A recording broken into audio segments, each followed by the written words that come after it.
a holy well, a blessed well. It will be on the standard when it's taken. The first Sunday, the nearest to the 20th of August, is always held. And he was a hermit. St. Moling was the man, and he lived as a hermit in them years ago, up in a rock.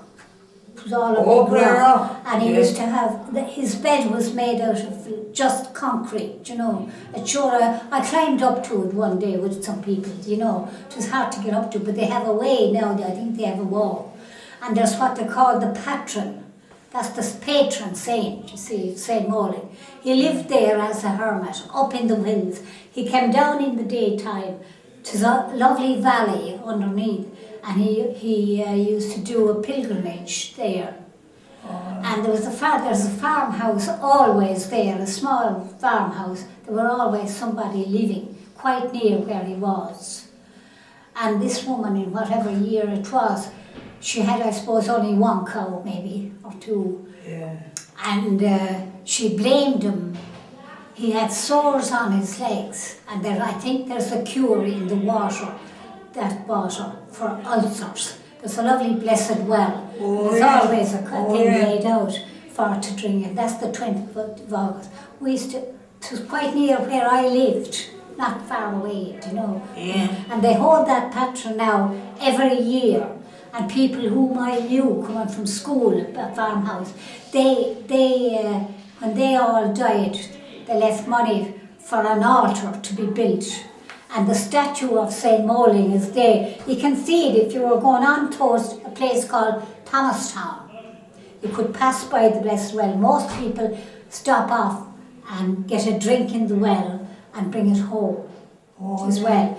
And there's a tree. And a very old tree now, because when the young people used to go to the patron, they'd always take a piece of this tree. You're meant to take a piece of the tree and bring it home, and you'd never have a fire, a dangerous fire. You'd never be burnt, nor your house would never be burnt. But this woman that had the cow, she went up one day and ordered St. Moling away. She said that her cow, or whether it was only one cow or what, that century, that I think in the 7th century he was there, the 7th century. It was there now, he was a lovely young man. And she ordered him away. She said her cow was licking the sores on his leg, and she ordered him away. And they're supposed to be, well, I don't know what you'd call it. He was a saint, but he did put something on the place, and he was driven away, and he became the first bishop of Ferns. He crossed the River Barrow, and there's another lovely place belonging to him.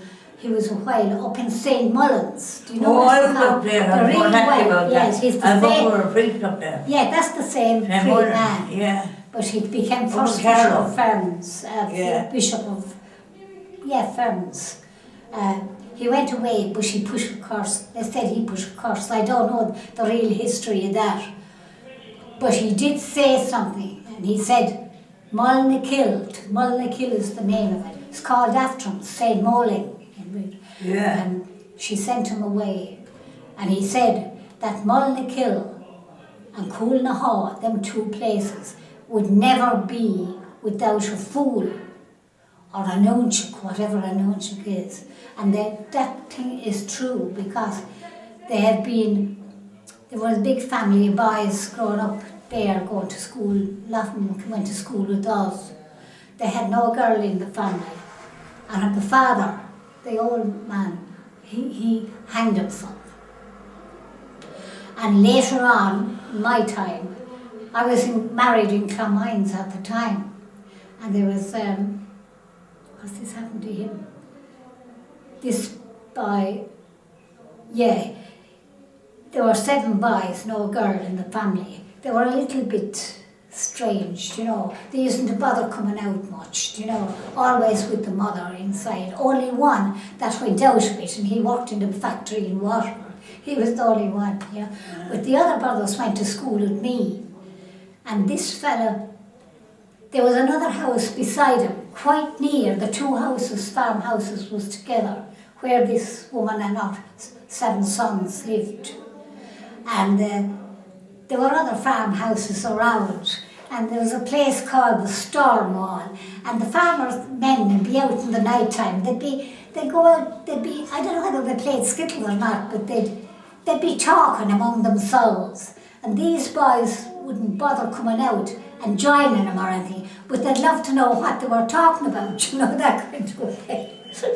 So this girl, she finished school just before, as I started in Mulnagill. She finished, and she married a man over there. He was at Conway, although I'm Conway too. I was Conway before I married, and she was finished school, and she married a Michael Conway.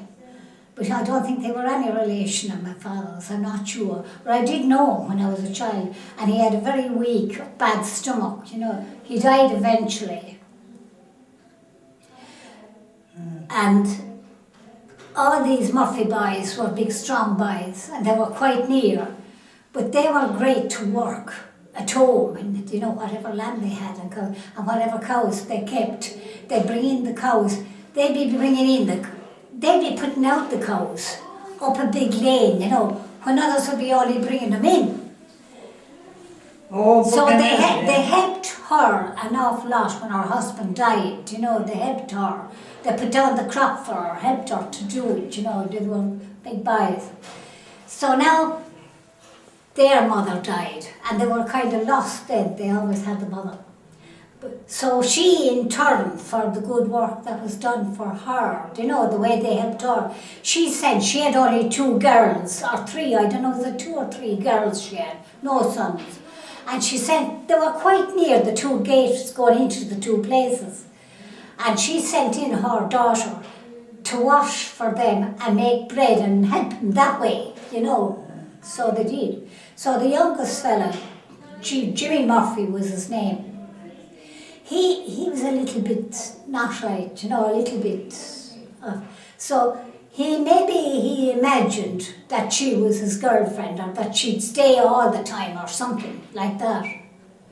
So when she was 17, she was going to go to her first dance. And it was very lonely up that area, you know. She was only going to a place where it would be a I don't know what it would be, and there'd be a bit of dance, and she was delighted to be going. And another woman from the area was going to go with her. So they went into Ross. Ross would be the town, the nearest town. So they were into Ross, and she got her hair permed, and she got a new clothes and things for the night. And she noticed after a while that this Jimmy Murphy followed them into every shop that they went into. He seemed to follow them in. Yeah. And go away again, you know. So it seems he was suffering from nerves or something. And he went to the doctor that day in Rossbergen. Doctor, I forget his name now, the doctor that was in Rossbergen. And it just happened at that time that this doctor had a nerve doctor down from Kilkenny at that week. And anyone that complained of nerves or anything connected in that area, he sent them to the nerve doctor.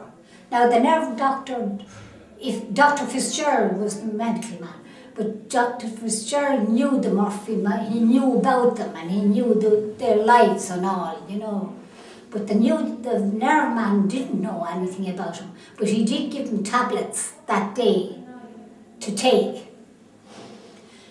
So the girl was she was going to go to the dance that Sunday night, and this was Saturday that she that went with her mother and got the new dress and whatever else, and her hair done and all this.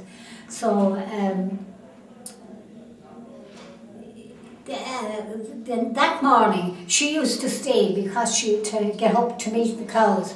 The mother, Michael Conway was dead, and her mother and the other sisters, 2 sisters I think there were 3 in it, and she was the eldest.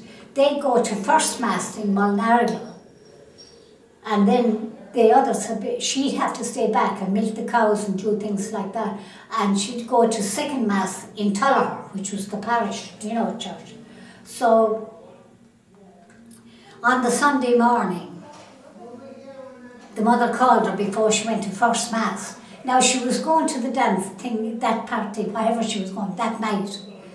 And when they'd be coming from first mass, they should meet her going to second mass on a bike. And that particular Sunday, they didn't meet her at all. And she said Bridget was her name, her first name anyhow. And she said to the girl, the two, that was the ones that was with her, because she said Bridget must have fallen asleep again. And she was a bit, thought it was a bit strange, because she was so full of going to the party that night, with whoever she was going with. So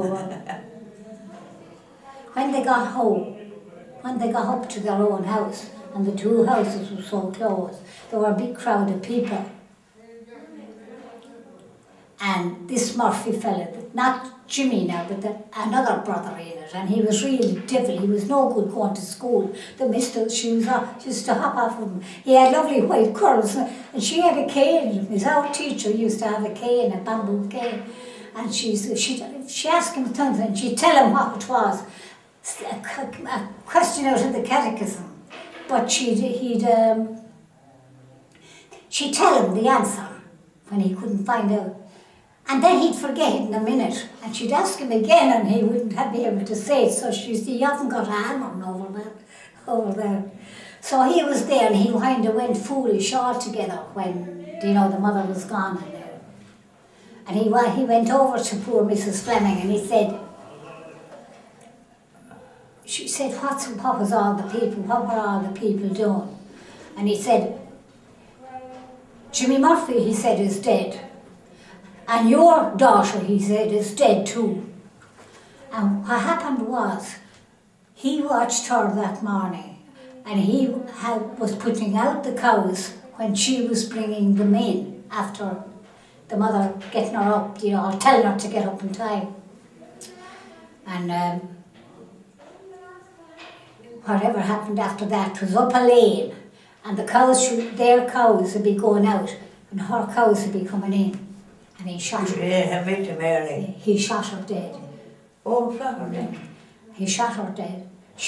The bullet went through. He stole the gun as well off of the brother that was working, had a new gun, and he knew about it, and he took the gun, and he went out and shot her. That was another thing that happened. You see, that was whatever misfortune, whatever the saint said, the Saint Molly, he put some kind of a bad feeling on that place, because she drove him away, that woman, the neighbour, the woman that told him the cows was doing.